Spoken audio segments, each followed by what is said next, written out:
While moving during the hours of good visibility in the fire team wedge, the lead fire team leader may find it necessary to call a halt. If so, he will give the hand and arm signal to halt his fire team. The hand and arm signal to halt is given by using the non-firing hand with the fingers extended and joined, palm facing forward, arm bent at a 90-degree angle, upper arm parallel to the ground. The lead fire team leader moves to the next available position that provides cover and concealment if available, and assumes a good short halt posture. A short halt posture is taking a knee behind cover and concealment with your rucksack on your back, your weapon at the ready, pulling security in your assigned sector of fire. The lead fire team leader ensures that the rest of his fire team does the same. When halted, the lead fire team is responsible for security from the 9 o'clock through the 12 o'clock to the 3 o'clock position.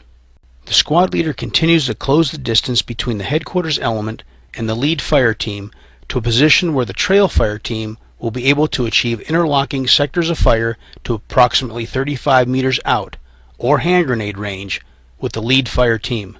The squad leader then gives the hand and arm signal to halt, assumes a good short halt posture, and ensures that the rest of his element does the same. The trail fire team leader continues moving his team forward until he has achieved interlocking sectors of fire with the lead fire team. The trail fire team leader then issues the hand and arm signal to halt, assumes a good short halt posture, and ensures that the rest of his fire team does the same. The trail fire team is responsible for security from the 3 o'clock through the 6 o'clock to the 9 o'clock. The trail fire team leader ensures that his grenadier is pulling rear security from the 4 o'clock to the 8 o'clock. The squad leader must decide where to place the machine gun team based on MET-TC analysis, the enemy's most likely avenue of approach, and the enemy's most probable course of action. In this instance, since the lead fire team leader called the halt, the squad leader will most likely leave the machine gun team at the 9 o'clock until he determines why the lead fire team leader called the halt. Again, since the lead fire team leader called the halt, the squad leader will move up to the lead team leader's location to find out why he has called the halt. En route, the squad leader spot checks the lead fire team to ensure that they are in the proper short halt posture. Simultaneously, the trail fire team leader moves forward to the squad leader's last known location, spot checking the headquarters personnel as he moves forward. Once at the squad leader's last known location, he will wait for further guidance on a knee inside the perimeter. If the squad leader desired to move out at this time, he would give the team leaders tasks, conditions, and standards to get their men prepared to move. If the squad leader wants to call a halt, he sends a signal to halt either by hand and arm signal or by radio to the lead fire team leader. Once the lead fire team leader receives the command to halt, he finds a suitable location as previously described. The squad leader can use a hand and arm signal or the radio to initiate stop, look, listen, and smell, or SILS. Stop. All movement ceases. Look.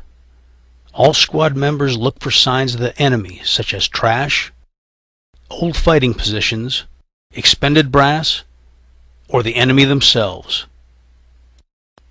Listen. Listen for signs of the enemy, such as engines running,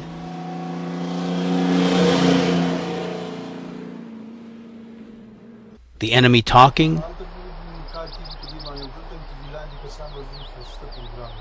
or the enemy moving. Smell. Smell for signs of the enemy, such as food, smoke from fires, or POL products.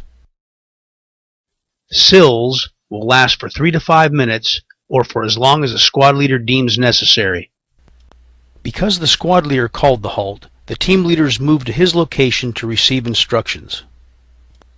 The lead fire team leader will have the rifleman compass man assume the frontal security from the 10 o'clock to the 2 o'clock. He will also spot check his fire team to ensure that they are in a good short halt posture as he works his way to the squad leader's location.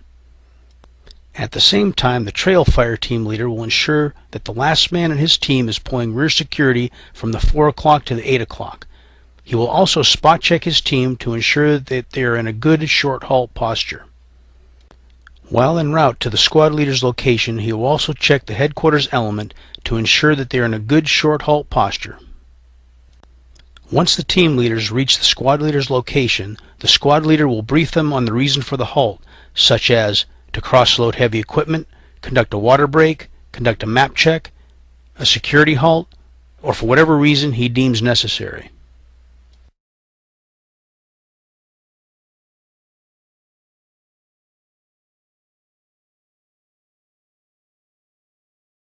The squad leader may decide to transition to the long halt posture and strong point the position. A long halt posture is removing your rucksack, placing it on the ground, frame down, and quietly pulling security behind it on your assigned sector of fire. The squad leader accomplishes this by designating the appropriate clock positions, typically at the 10, 2, 4, and 8 o'clock locations, to his team leaders. The team leaders then place 2 or more men at those positions. While the team leaders are doing this, the squad leader places the machine gun team. Strong pointing allows personnel to keep each other alert, accomplish some limited priorities of work such as drinking water and adjusting gear. As the team leaders place their men in the long halt posture, they assign each position hasty sectors of fire. The team leaders must ensure that their men's sectors of fire interlock with the position to their left and right approximately 35 meters out. As a courtesy, the lead fire team leader will check with the trail team's man at the 8 o'clock position to ensure he has interlocking sectors of fire out to 35 meters at the 9 o'clock position. The trail fire team leader will do the same with the lead fire team leader's man at the 4 o'clock position to ensure he has good interlocking sectors of fire out to 35 meters at the 3 o'clock position. Additionally, as the team leaders place their men into the long halt posture, they will, at a minimum, disseminate the reason for the halt, show the squad's current location on the map, and the distance and direction for the next movement. Once the machine gun team has been placed, any further dissemination of information to that gun team is the responsibility of the team leader whose side of the perimeter the gun team is placed. The machine gun will have a primary sector of fire and possibly a secondary sector of fire. Note that the machine gun holds a sector of fire that is independent of the squad's sector of fire. This is so that if the tactical situation changes, the squad leader will have the flexibility to move the gun from one side of the perimeter to the other, without creating a gap in the squad's sectors of fire. Additionally, the machine gun team is usually given a principal direction of fire, such as, orient your fires on that road intersection. After all the men in the squad are placed into the long halt posture, the team leaders will return to the squad leader's position in the center of the perimeter. The squad leader will spot check the perimeter to ensure that his task, conditions, and standards have been met. Once the squad leader is satisfied with the perimeter, he will, at that time, give further guidance to his team leaders.